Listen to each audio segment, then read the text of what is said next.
আচ্ছা, আপনি তো মোটামুটি বলা যায় প্রতিদিনই আসেন আমাদের এখানে। ইনশাল্লাহ ইনশাল্লাহ প্রতিদিনই আসি এবং এই ন্যাচারাল খাবার খাই এবং আমি শারীরিকভাবে সুস্থ আছি ইনশাল্লাহ। এই আজকের এই যে আমাদের দুপুরের বুফে আজকে প্রথম চালু হইল, তো এটাতে আপনার ফিডব্যাক কি? এটা তো ওপেনিং করার জন্য আমরাই টাকাটা করছি যে আপনি 12টার ভিতর দেন, 3টার ভিতর দিচ্ছেন, 5টার মধ্যে দিতেন, বলতাম 2টা করে দিলে সবাই আসবে। আমরা এই যে লাঞ্চ ব্রেক করতেছি ইনশাল্লাহ ভেরি গুড। তবে আমাদের জন্য খুবই মানে আমাদের এই উদ্যোগটা এখন ঠিক আছে। এখন একটুকু এটা একদম ক্লিয়ার।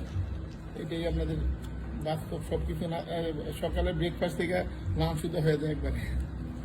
তো আপনি কি আপনার বন্ধু বান্ধব আত্মীয় স্বজনকে বলবেন যে এরকম খাবার খাওয়া দরকার, আসেন? ইনশাল্লাহ কন্টিনিউ আমরা মার্কেট এই সবাই বলতেছি এই খাবার খেলে শরীর সুস্থ থাকবো, ভালো থাকবে, এখানে আসেন। ঠিকানা সব দিয়ে দিচ্ছি, আসার জন্য সবাই প্রস্তুত। থ্যাংক ইউ স্যার, ভালো থাকবেন। আপনাদের সুস্থতা আমাদের কাম্য।